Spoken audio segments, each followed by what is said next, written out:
परिरक्षण विधि के बारे में अब हम आपको बता रहे हैं। भोज्य पदार्थों में विभिन्न प्रकार के रासायनिक पदार्थों जैसे नमक, चीनी, हल्दी और तेल इत्यादि को मिलाकर संरक्षित करना परिरक्षण विधि कहलाती है। परिरक्षण विधि में कौन कौन सी विधियाँ आती हैं? चीनी द्वारा और नमक द्वारा, नमक, तेल, मसाले द्वारा। ठीक है। कुछ भोज्य पदार्थ ऐसे होते हैं जिनको चीनी द्वारा हम संरक्षित कर सकते हैं, मतलब उसको बचा के रख सकते हैं। और कुछ विधियाँ ऐसी होती हैं जो नमक, तेल, मसाले इत्यादि लगा के रख देने से ही वो संरक्षित रख सकते हैं।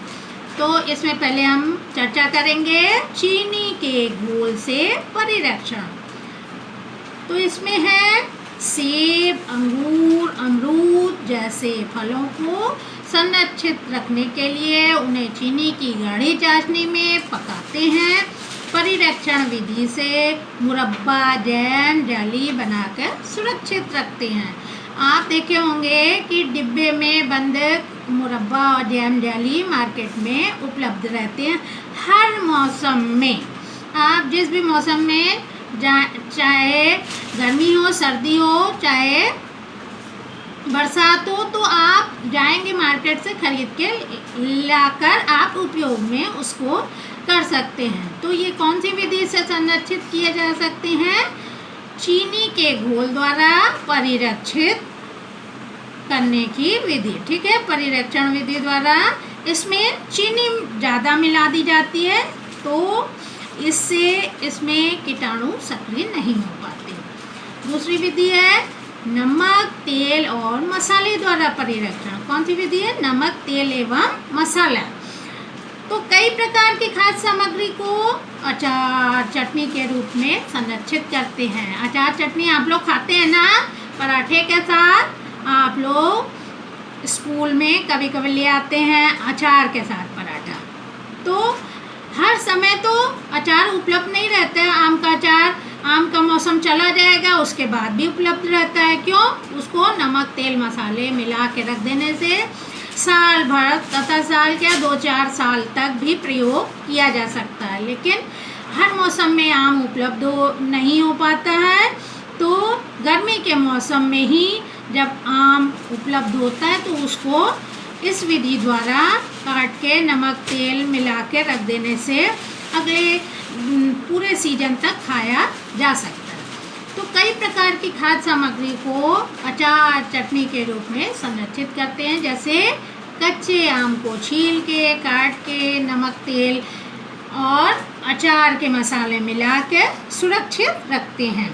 शिक्षिका ने पुनः बताया बिना मौसम के भी फलों, सब्जियों को हिमीकरण विधि द्वारा संरक्षित करते हैं। हिमीकरण मतलब उसको फ्रीजर में रखकर। ठीक है। शून्य हिमीकरण विधि के बारे में अब हम चर्चा करने जा रहे हैं। तो इसमें क्या है? 0 सेल्सियस या इससे नीचे के तापक्रम पर जीवाणु, फफूंदी, एंजाइम निष्क्रिय हो जाते हैं। मतलब ये फल फूल नहीं पाते हैं। और बड़े बड़े शीतालयों में आलू, आम, सेब जैसे खाद्य पदार्थों को इसी विधि से बहुत दिन तक संरक्षित रखते हैं। तो ये कौन सी विधि है? हिमीकरण विधि। अगर हम फ्रीजर में कोई चीज़ रख देंगे तो काफ़ी दिन बाद भी निकालेंगे तो वो ज्यों की त्यों बनी रहेगी। लेकिन फ्रीजर में की जो चीज़ है वो अगर फ्रीजिंग उसका टेम्परेचर चेंज ना हो तो, लेकिन अगर उसका टेम्परेचर चेंज हो गया तो फफूंद एवं जीवाणु उसमें सक्रिय हो जाते हैं। शिक्षिका ने बताया कि आइए खाद्य सामग्री के संरक्षण के महत्व को भी अब हम समझ सकते हैं। क्या है संरक्षण का महत्व? है ये मतलब हम संरक्षित करते हैं और इसका क्या महत्व है ये हमें क्या बताते हैं। खाद्य सामग्री को घुन, फफूंदी एवं अन्य कीटाणु से सुरक्षित रखना। पहला है खाद्य सामग्री को घुन, फफूंदी एवं अन्य कीटाणुओं से सुरक्षित रखना।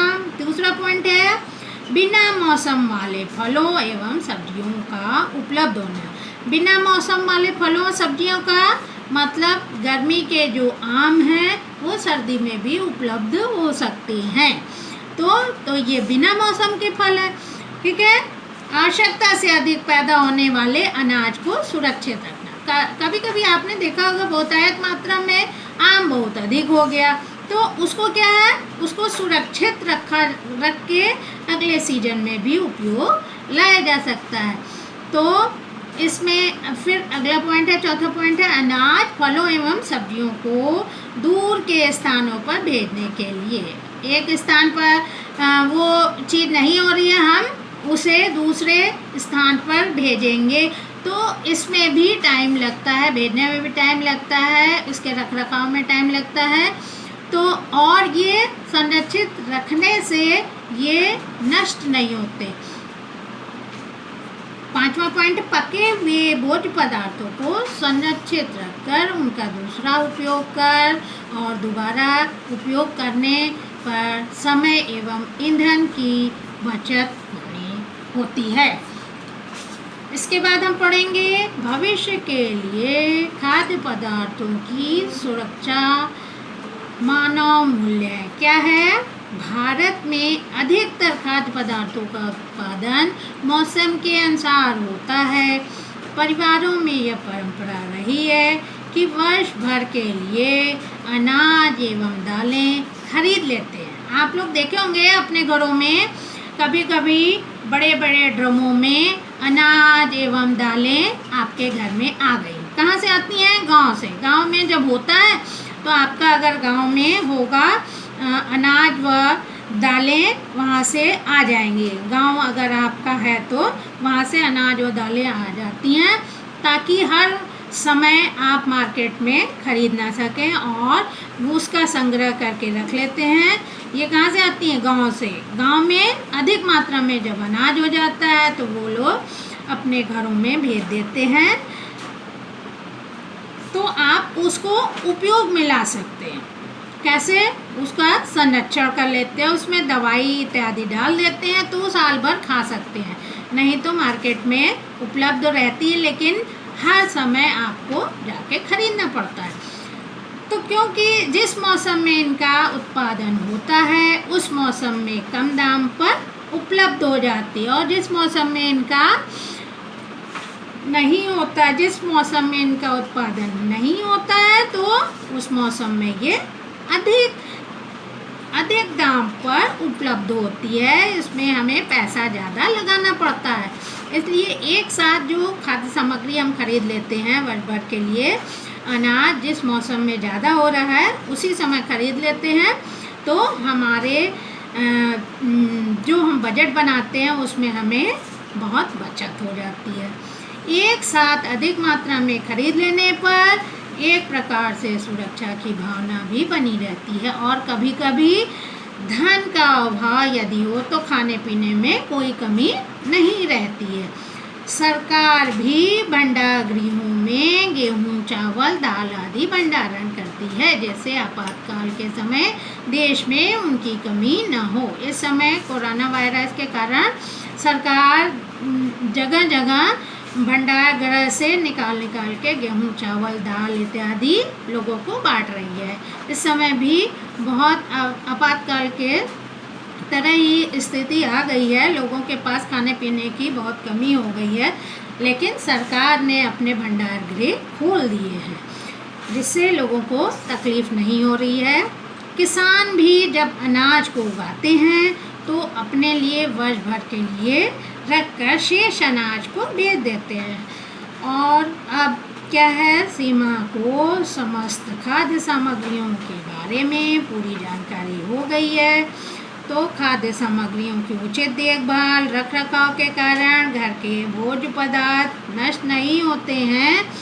खाद्य सामग्रियों को संरक्षित करके अधिक दिनों तक प्रयोग में लाया जा सकता है। इसके बाद हम पढ़ेंगे भोजन की बर्बादी न करें। ज़्यादा मात्रा में भोजन न बनाएं ताकि वो बर्बाद ना हो।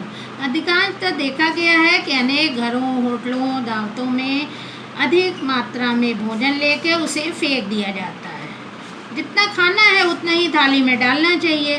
अधिक अधिक लोग ले लेते हैं। उस समय सोचते हैं कि हम 4 पूड़ी तो खा ही लेंगे, तो सोचते हैं कि 4 की जगह चलो 5 ले लें, बड़ी अच्छी लग रही है, लेकिन वो थाली में फिर बची रह जाती है, जो वेस्ट हो जाती है, बर्बादी हो जाती है। ऐसा कदापि न करें। बचे हुए भोजन को गरीबों में बांट देना चाहिए, पशु पक्षियों को खिला देना चाहिए। थाली में आवश्यकता से अधिक भोजन नहीं लेना चाहिए। धन्यवाद।